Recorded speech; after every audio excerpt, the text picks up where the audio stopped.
Xbox. How's it going? This is Ricardo, and in this video I'm going to show you how to remove the CMOS battery from a Dell Vostro 1700. If you're looking for parts for this laptop, go to our website and use this coupon for a 5% off discount. The first thing you want to do is slide the latches over to unlock and remove the battery. Now loosen the memory door screw.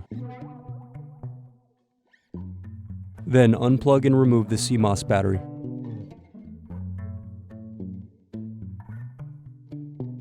Need more? Check out these other tutorials. For LCD screens, click here. For motherboards, click here. For heatsinks, click here. Thanks for watching. If you enjoyed this tutorial, give this video a like and subscribe to our YouTube channel. Check the video description below for links to written tutorials and replacement parts.